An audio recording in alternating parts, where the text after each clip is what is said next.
ஹைதர் அலி சென்னை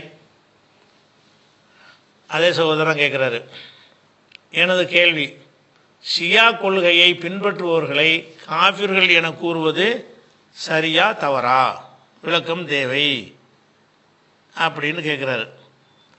ஷியாக்களை பற்றிய கேள்வி பொதுவானதாக இருந்தாலும் நம்ம வாழ்ந்து கொண்டிருக்கிற இன்றைக்கு உள்ள சூழ்நிலையில் இது ரொம்ப தேவையாக இருக்குது. எதனால் தேவையாக இருக்குதுன்னு கேட்டால், இந்த ஷியாக்கள் ஈரானில் தான் என்ன செய்கிறான், இஸ்ரேலுக்கு எதிரான பதிலடியை கடுமையாக கொடுத்துட்ருக்குறான். அந்த பாலஸ்தீன் மக்கள் பாதிக்கப்பட்ட பாதிப்புகளுக்கெல்லாம் ஒரு ஆறுதல் கிடைக்காதாண்டு மக்கள் தவித்து கொண்டிருக்கிற நேரத்தில் இவங்க கொடுக்குற ஒரு அடியில் தான் ஒரு மன நிறைவு அடைகிறாங்க. எல்லாருமே என்ன செய்கிறாங்க, ஈரான் செய்கிறது சரிங்கிற அளவில் ஒரு ஆதரவு நிலை, ஷியாவாக இருந்தால் இருந்துட்டு போகிறான் அப்படிங்கிற ஒரு மனநிலையில் அதிகமான மக்கள் இன்றைக்கி வந்துட்டாங்க. ஆனால் வந்துட்டாலும் சில பேர் என்ன செய்கிறாங்கன்னு கேட்டால், அந்த சிலர் யாருன்னு கேட்டால், சவுதி அரேபியாவில் சம்பளம் வாங்கி கொண்டு தாவா செய்கிறோம் என்று சொல்லக்கூடிய அந்த மதீனாவில் படித்தவங்கன்னு சொல்கிறாங்கள்ல, அந்த மாதிரியான, அதெல்லாம் எல்லாரும் இல்லை, அந்த மாதிரியான சில பேர் இஸ்ரேலை ஆதரித்தாலும் ஆதரிக்கலாம், தவிர ஷியாவை ஆதரிக்கக்கூடாது என்கிற அளவுக்கு பேசுகிறாங்க. இந்த பாலஸ்தீன் மக்கள் கொல்லப்படுறது, சாப்பாடுக்கு இல்லாமல் சிரமப்படுறது எதுவுமே அவங்களுக்கு கடுகளும் உறுத்தவே இல்லை. ஷியாக்கள் என்ன செய்கிறான், கண்டிக்கணும், ஈரானை கண்டிக்கணும் என்கிற ஒரு கூட்டமும் இருக்குது. அப்படிங்கிறதுனால இந்த ஷியாக்கள் விஷயமாக என்னங்கிறத நம்ம அவசியம் அதிகம் ஏற்படுகிறது. ஏன்னுட்டா இது அவங்கள காஃபிர் தான் சொல்லணும் யாராவது சொல்லுவார்களே, ஆனால் அவங்க இப்போ நான் சொல்லக்கூடிய இந்த செய்திக்கு அவங்க என்ன செய்யணும், விளக்கம் சொல்லணும், அல்லது ஒரு ரெண்டில் ஒரு முடிவுக்கு அவங்க ஆகணும். என்னன்னு கேட்டால், இப்போ புகாரிங்கிற ஹதீஸை எல்லோரும் ஏற்றுக்கிட்டோம், நம்ம ஏற்றுக்கிட்டோம், தர்காவாதிகள் ஏற்றுக்கிறாங்க, மதுகவாதிகள் ஏற்றுக்கிறாங்க, சலபுகள் ஏற்றுக்கிறாங்க, எல்லாருமே அனைவருமே புகாரிங்கிற ஒரு ஹதீஸ் நூலை ஏற்றுக்கிட்டு இருக்கிறீங்க, முஸ்லீம்ங்கிற ஹதீஸ் நூலை ஏற்றுக்கிட்டு இருக்கிறீங்க. இந்த புகாரிங்கிற ஹதீஸ் நூலில் வர்ற அறிவிப்பாளர் இருக்காங்கள்ல, அந்த அறிவிப்பாளர்களில் நிறைய ஷியாக்கள் வர்றாங்க. புகாரியில் எந்த ஹதீஸை சரிங்கிறீங்களோ அந்த ஹதீஸை அறிவிச்சால் யாருன்னா ஷியாவாக இருக்கார். ஷியாவாக இருந்து அறிவிக்கிற ஹதீஸ்னா அதனால் நீங்கள் போய் சாப்பிடலாமா, இறைச்சி திங்கலாமான்னு கொஸ்டின் பண்ணிகிட்டு இருக்கிறீங்க. அல்லாஹ்வுடைய ரசூல் சொன்னார்களா என்ற ஹதீஸுக்கு அத்தாரிட்டியாக யார் வர்றா, ஷியா வர்றாரு. அந்த ஷியாவின் ஹதீஸ் புகாரியில் இருக்கிறது.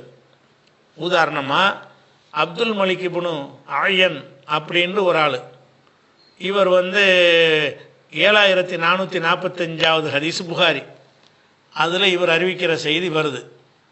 இந்த ஹதீஸை இவர் அறிவிக்கிறார். இவர் ஷியாவாக இருந்தும் இந்த ஷியாவுடைய ஹதீஸ் என்ன இருக்கிறது, பிறருடைய சொத்தை நீங்கள் அபகரித்து கொண்டீர்களே என்றால் அல்லாஹ் உங்களோட கோபமாக தான் அல்லாஹ் உங்களை பாப்பான்னு வரக்கூடிய அந்த ஹதீஸ் புகாரில் இருக்குது. இந்த ஹதீஸை அறிவிக்கிற அறிவிப்பாளரில் அப்துல் மலிக் இப்னு ஆயன் என்பவர் வர்றாரு, இவர் ஷியா. அதே மாதிரி இது அப்பாத் பின் யாக்கூப்னு ஒருத்தர் இருக்கார், அவர் ஷியாவில் முக்கியமான ஒரு ஆள். அவர் அறிவிக்கிற ஒரு ஹதீஸு புகாரில் 7534வது ஹதீஸில் வருகிறது. அப்போ அமல்களில் சிறந்தது என்னவென்றால் உரிய நேரத்தில் தொழுவது அப்படின்னு புகாரில் வரக்கூடிய ஹதீஸ் இருக்குல்ல, இதை அறிவித்தவர் யாருன்னு கேட்டால் அப்பாத் பின் யாக்கூப் அறிவிக்கிறாரு. அவர் அறிவித்த ஹதீஸ் புகாரியில் இருக்கிறது. அதே மாதிரி அந்த ஜனாசாவில் கலந்துக்கிட்டு 2 கிராத்து நன்மை 1 கிராத்து நன்மைன்னு வரும்ல, ஜனாசாவில் கலந்துக்கிட்டால் என்ன நன்மைண்டு, அந்த ஹதீஸை அறிவிக்கிற ஆள் யாருன்னு கேட்டால் அவுஃப் பின் அபி ஜமீலா அல் ஆராபி. அவுஃபுன்னு மட்டும் புகாரில் போட்டிருக்கேன். அவருடைய முழு பேர் என்னன்னு கேட்டால் அவுஃப் பின் அபி ஜமீலா அல் ஆராபி அப்படிங்கிறவரை இந்த ஹதீஸை அறிவிக்கிறார். இது 47வது ஹதீஸ் புகாரியில். இவர் ஷியா அறிவிக்கிறாரு. அந்த ஹதீஸை புகாரி பதிவு செய்கிறாரு. ஷியாவுடைய ஹதீஸ் என்று சொல்லி ஒருத்தனை இதை நிராகரிக்கலை. அவர் பதிவு செஞ்சு போகிறாரு. அத்தனை அறிஞர்களுமே இது சஹியான ஹதீஸுங்கிறது சொல்கிறீங்கல்ல, இந்த உம்மத்தை ஏகமானதாக சஹின்னு முடிவெடுத்துட்டுன்னு சொல்கிறீங்க. எதை, ஷியாவுடைய ஹதீஸை ஷியா அதில் அறிவிக்கிறார்.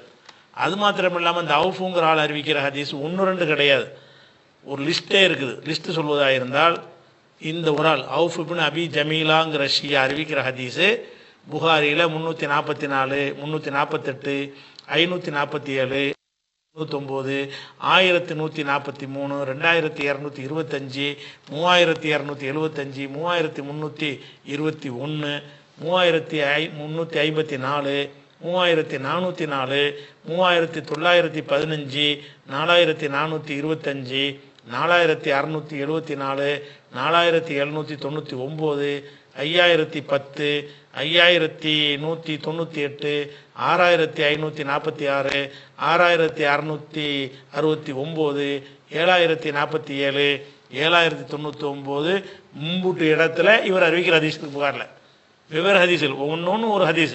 ஆனால் அறிவிப்பாளர் யார்? அவுஃப் இப்னு அபி ஜமீலா. அப்போ அவுஃப் இப்னு அபி ஜமீலாங்கிற ஒரு ஷியா அறிவித்த ஹதீஸுகள் நான் சொல்லியிருக்கிற இவ்வளவு நம்பர்லையும் நீங்கள் புகாரில் பார்க்கலாம். இவ்வளோ இப்போ ஷியாவை ஏற்றுக்கிற கூடாது நம்ம ஒரு கொள்கையில் இருந்தோம் என்று சொன்னால் இவ்வளோ ஹதீஸை நீ லைஃப்னு சொல்லிட்டு அந்த கருத்துக்கு நீங்கள் வரணும்.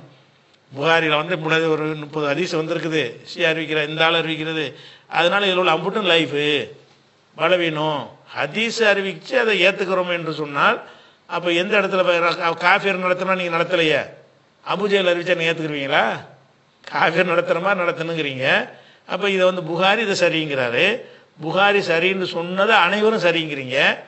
சலபி சரிங்கிறீங்க, ஹலபி சரிங்கிறீங்க, மதுபாதி சரிங்கிறீங்க, தர்காவாதி சரிங்கிறீங்க, தௌஹீத்வாதி சரிங்கிறீங்க. இந்த ஹதீஸை எல்லாருமே சரிங்கிறீங்க. யார ஷியா அறிவிச்சாது, ஆனால் ஷியா காஃபிர்னா எப்படி அது வந்து பார்க்கணும். அதுக்கு அடுத்தது ஹாலிது இப்னு மஹ்லத்னு ஒரு ஆள் இருக்கார். இவர் ஒரு ஷியா. ஷியாவில் இவர் யாருன்னா புகாரியோட நேரடி உஸ்தாத், புகாரியோட ஆசிரியர் இவர் தான். புகாரி இவர்கிட்ட மண்டிட்டு பாடம் படிச்சிருக்கிறார். இவரிடமிருந்து எக்கச்சக்கமான ஹதீஸுகளை நேரடியாகவே கேட்டு அறிவிக்கிறார். புகாரியின் ஆசிரியராக இருக்கக்கூடிய ஹாலிது இப்னு மஹ்லத்ங்கிறவர் அறிவிக்கிற ஹதீஸு புகாரியில் வந்து 62 ஹதீஸில் இருக்கிறது, 199 இருக்கிறது, 215 இருக்கிறது, 708 இருக்கிறது, 1674 இருக்கிறது, 1720 இருக்கிறது, 1836 இருக்கிறது, 1872, 1896, 2571, 2619, 3320, 3424, 3717, 3730, 3791, 4147, 4422, 4490, 4830, 5201,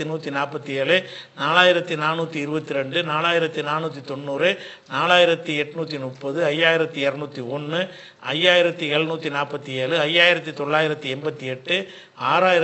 5988, 6204, 6369,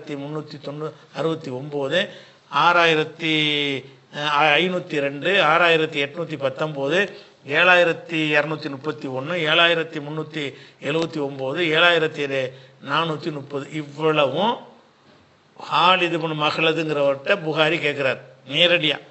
எனக்கு அறிவித்தார் ஹத்தசனா இப்படி சொல்கிறாரு, ஹத்தசனா ஹாலிது இப்னு மஹ்லத் சொன்னார், எனக்கு சொன்னார்னு சொல்லி அந்த ஒரு ஆசிரியர்கிட்ட முன்புட்டு ஒரு ஷியா காஃபிர் ஆகிட்டாங்க, ஷியாவை ஏற்றுக்கிற கூடாது என்பதாக இருந்தால் அவர்கிட்ட போய் பாடம் படிச்சுக்கிட்டு ஒரு பல ஹதீஸுகள் அவர்கிட்ட மனப்பாடம் பண்ணியிருக்கிறாரு. இன்னும் நிறைய பண்ணியிருப்பார், ஃபில்டர் பண்ணி சரியானது மட்டும் இதில் போட்டிருக்கிறார், அவருக்கு சரின்னு பட்டதை. அப்படி இருக்கும் பொழுது ஹாலிது இப்னு மஹ்லத்ங்கிறவருடைய ஒரு அறிவிப்பு வந்து புகாரியில் இவன் நான் சொன்ன இம்புட் இடத்துலையும் இருக்கிறது. ஒவ்வொன்றும் வெவ்வேறு ஹதீஸுகள், ஒரு ஹதீஸுடைய ரிப்பீட் கிடையாது. ஒவ்வொன்றும் ஒவ்வொரு செய்தியை சொல்லுது.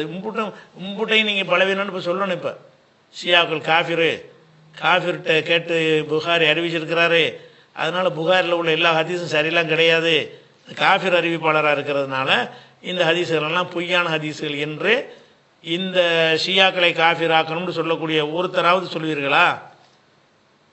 இதுக்கு ஒரு தீர்ப்பு அளிச்சு தானே அதுக்கு வரணும். புகாரியில் இந்த ஹதீஸெல்லாம் ஒரு முடிவை சொல்லிட்டு தான் நீங்கள் வரணும்.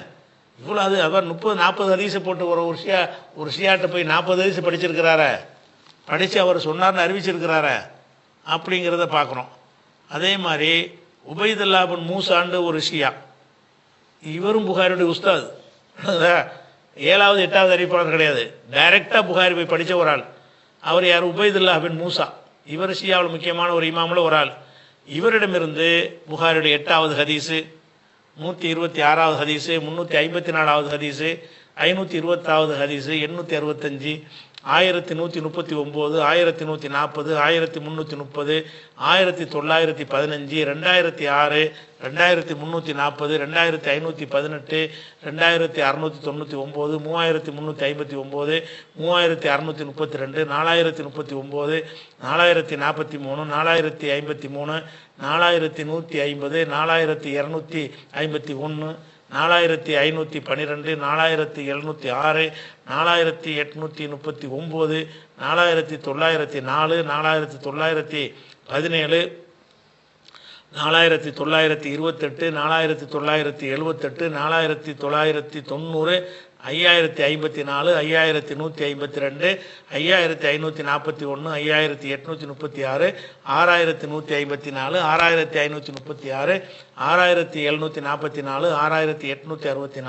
5836, 6154, 6536, 6744, 6864, 6907, 6920, 7062, 7311, 7511. எவ்வளவு பெரிய லிஸ்ட்டு. முன்புட்டு பேரும் யார் அறிவிச்சிருக்கிறா? உபைதுல்லா பின் மூசாங்கிறவர்கிட்டருந்து அறிவிக்கிறாரு. அந்த உபைதுல்லாங்கிற மூசா யாருன்னு கேட்டால் புகாரியுடைய நேரடி உஸ்தாது. அவர் நேரடியான உஸ்தாதாக இருக்கிறார். யார்? உபைதுல்லா பின் மூசா. இவர் ஷியா. அப்போ ஷியாவாக இருந்து இவரிடமிருந்தும் அவர் நினைஞ்சிருக்கிறாரு, அறிவித்திருக்கிறார். சரி, இவ்வளோ ஹதீஸுகளை. அப்போ இந்த ஹதீஸ் ஒன்று வெவ்வேறு ஹதீஸுகள், ஒவ்வொன்றும் ஒவ்வொரு செய்தியை சொல்லுகிறது. அப்போ இவ்வளவையும் கிட்டத்தட்ட ஒரு ஒரு ஒரு 500 ஹதீஸை நீங்கள் கழிக்கணும். இப்போ புகாரியில் ஷியாக்கள் அறிவிச்ச ஹதீஸ்னு ஒரு 500 ஹதீஸ் தள்ள வேண்டி வரும். அப்போ 500 ஹதீஸ் அளவுக்கு பலவீனமாக இருக்குன்னு பொய்யா இட்டுக்கட்டப்பட்டதுன்னு சொல்லணும். காஃபிரில் ஷியாக்கள் காஃபிர் என்று சொல்வீர்களே, ஆனால் இதெல்லாம் இட்டுக்கட்டப்பட்டதுன்னு சொல்லணுமா இல்லையா? ஒரு பக்கம் சொல்கிறீங்க இந்த ஹதீஸெல்லாம் கரெக்டுங்கிறீங்க, புகாரியோட உஸ்தாது ஷியாங்கிறீங்க, ஷியா அறிவித்தாலும் அது சரியான ஹதீஸ் தான், அது தரத்தை பாதிக்காதுங்கிறீங்க. அப்போ ஷியாவாக இருந்து காஃபிராக இருந்து அறிவித்து தரம் பாதிக்கலைன்னா அப்போ ஷியா பற்றி உங்களுடைய மனசில் ஏன் முரண்பட்ட நிலை வருது? ஒன்று அப்படி இருங்க, இல்லை இப்படி இருங்க. ஷியாக்கள் காஃபிர் என்று சொல்வீர்களே, ஆனால் இந்த முப்பட்டு ஷியாக்களுடைய ஹதீஸில் எப்படி ஏற்றுக்குருவீங்க? காஃபிர் தானே அப்படின்னு பார்க்கணும். அதுக்கடுத்தது அதீப்னு சாபித்துன்னு ஒரு ஷியா இருக்கார். அவர் அறிவித்த ஹதீஸ் புகாரில், இவர் உஸ்தாது கிடையாது, புகாரில் அறிவிப்பாளரில் 1 2 3 4வது அறிவிப்பாளராக வருவார். இவர் உஸ்தாது, உஸ்தாதுக்கு உஸ்தாது, உஸ்தாதுக்கு உஸ்தாது, உஸ்தாதுக்கு உஸ்தாது. அந்த உஸ்தாது அதீப்னு சாபித்து, அந்த ஒரு ஆள் அறிவிக்கிற ஷியாவுடைய ஹதீஸ் வந்து புகாரில் 55வது ஹதீஸு, 769, 964, 989, 1352, 1674, 1884, 2938, 2474, 2727, 3213, 3255, 3282, 3783, 4050, 4124, 4222, 4224, 4225, 4414, 5351, 5397, 5516, 5881, 6048, 6115, 6153, 6195, 7546. இவ்வளோ ஹதீஸுகளையும் அதீப்னு சாபித் அறிவிக்கிறாரு. இவர் வந்து ஷியா புகாரில் இருக்கிறது.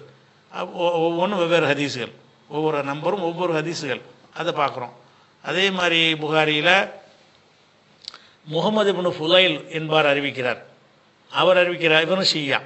இவர் அறிவிக்கிற ஹதீஸ் புகார் 38, 595, 1300, 1728, 2041, 2064, 2544, 2963, 3820, 4022, 4170, 4267, 5374, 5843, 6460, 6682, 7079, 7563. இவ்வளோ ஹதீஸுகளை இந்த முகமது இப்னு ஃபுலைல் என்கிற ஒரு ஷியாவுடைய அறிஞர், இவர் வந்து புகாரியுடைய ஆசிரியருக்கு ஆசிரியர், அவர் அறிவிக்கிற ஹதீஸுகள் புகாரில் இம்புட்டு இடம் பெற்றிருக்கிறது. வெவ்வேறு ஹதீஸுகள். இதெல்லாம் காஃபிர்கள் அறிவித்த ஹதீஸ் என்று நீங்கள் யாராவது தள்ளுனீங்களா? தள்ளல் என்ன பண்ண ஷியா காஃபிருங்கிறீங்க? இவங்களாம் ஷியா குழுக்களை பகிரங்கமான ஷியாக்களுடைய இமாம்களா, பள்ளியாசில் இமாமாவெலாம் இருந்திருக்கிறாங்க, அப்படிப்பட்டவங்களாம் அதில் இருக்கிறாங்க. அப்படிங்கிறத நம்ம பார்க்குறோம். அதே மாதிரி வந்து அலி இப்னுல் ஜஅதுன்னு ஒரு ஆள் இருக்கார். இவரும் ஒரு ஷியா தான்.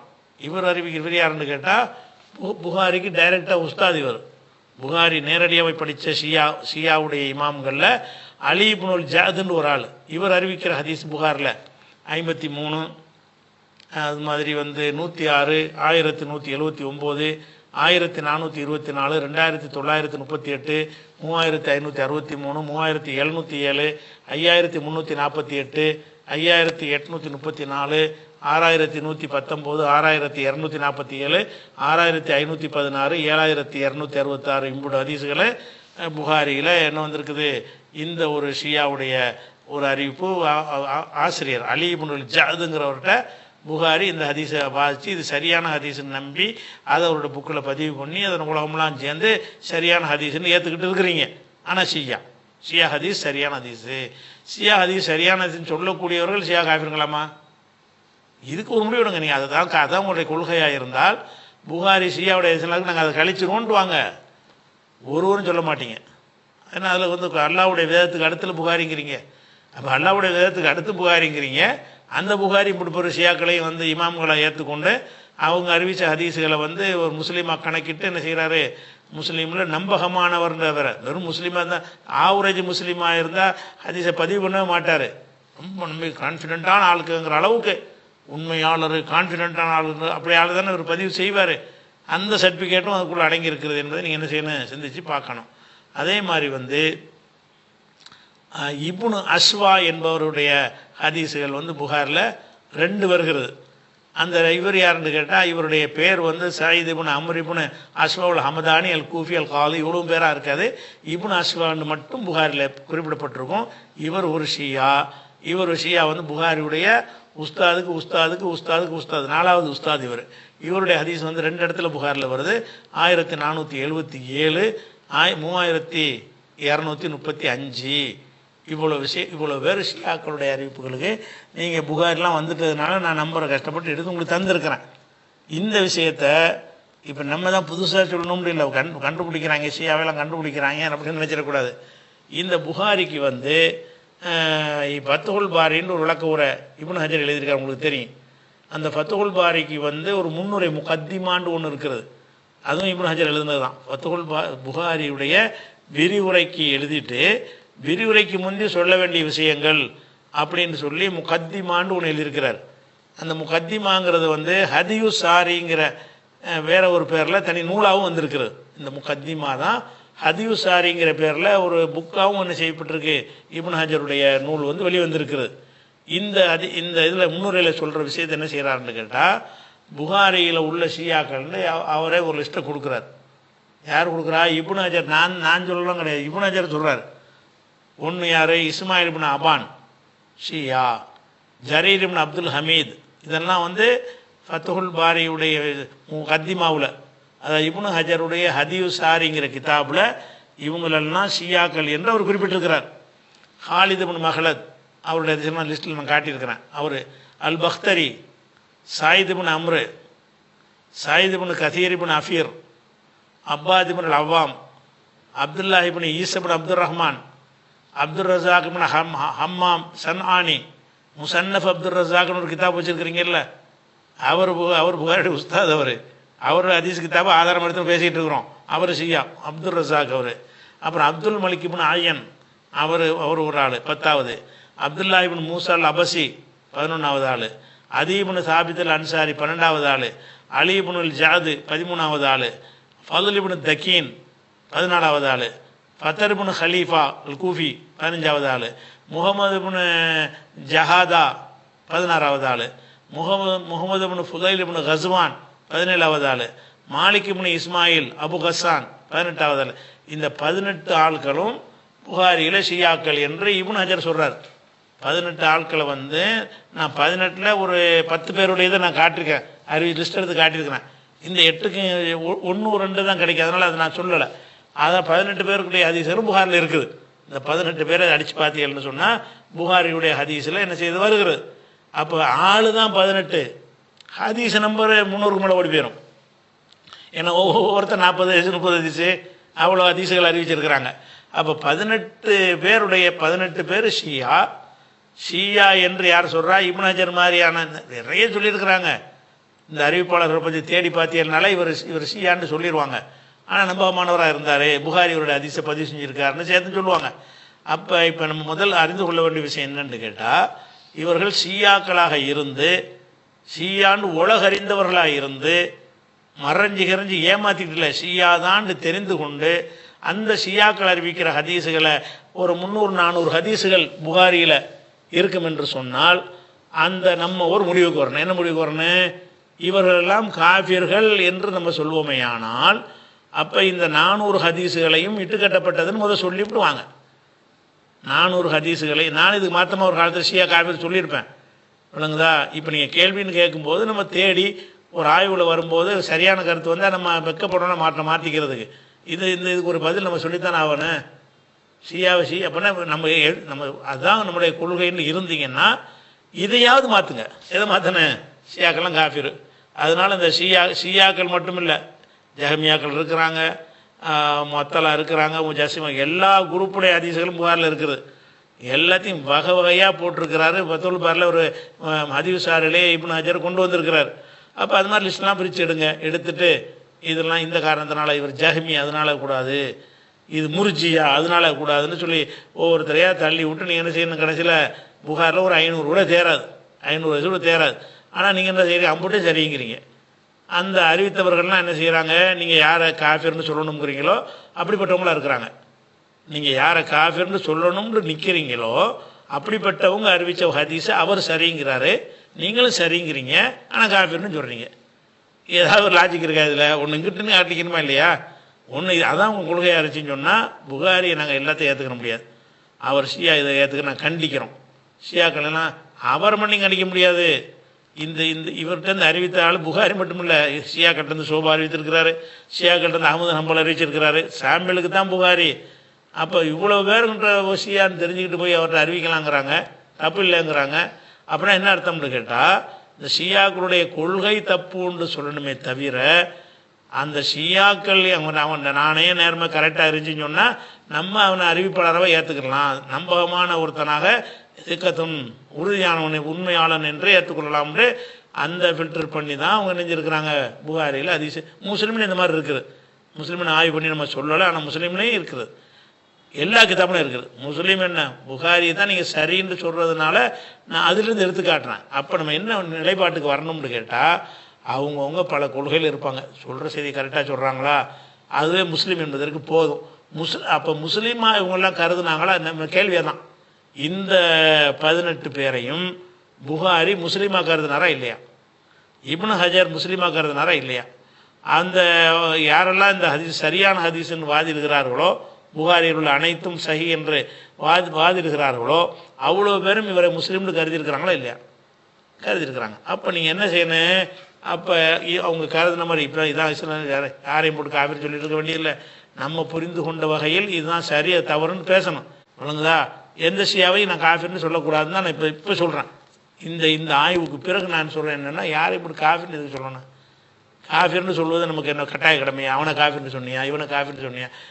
இது ஹதீஸே இப்போ அறிவிக்கிறதுக்கு ஏற்றுருக்குறாங்களேங்க. நீங்கள் தான் நல்லறிஞர் இருக்கிறீங்க, நல்லறிஞர்கள் காலத்தில் உள்ள மாதிரி விளங்க முடியுமான்னு கேட்குறீங்க. அந்த நல்லறிஞர்கள் காலத்தில் இப்படி ஒரு கான்செப்ட் இருந்த மாதிரி தெரியலையே. நல்லறிஞர்கள் காலத்தில் எல்லா விதமான கொள்கை குழப்பமும் இருந்துச்சு. எந்த கொள்கை குழப்பத்துக்காக வேண்டியும் யாரையும் காஃபிராக்குன மாதிரி இல்லையே. நம்மளா தான் நம்ம அந்த கொள்கை பிடிப்புன்னு நம்மளாம் நினச்சிக்கிட்டு நம்ம என்ன செய்கிறோம்? நம்ம கொள்கையில் இல்லாதவனையெல்லாம் காஃபிராக்குறது தான் கொள்கை பிடிப்புன்னு நம்மளாம் நினச்சிக்கிட்டோம். நம்ம கொள்கையின் மீது நமக்கு இருக்கிற அந்த விருப்பம் நம்மளை என்ன இப்படி சிந்திக்க வைக்குது? அடுத்தவங்களை காஃபிர்னு ஆக்குனா தான் நம்மளை தக்க வச்சுக்கிற முடியும் அப்படிங்கிற அளவில் கொண்டு போய் நம்மளை நிப்பாட்டுக்குன்னு விளங்குது.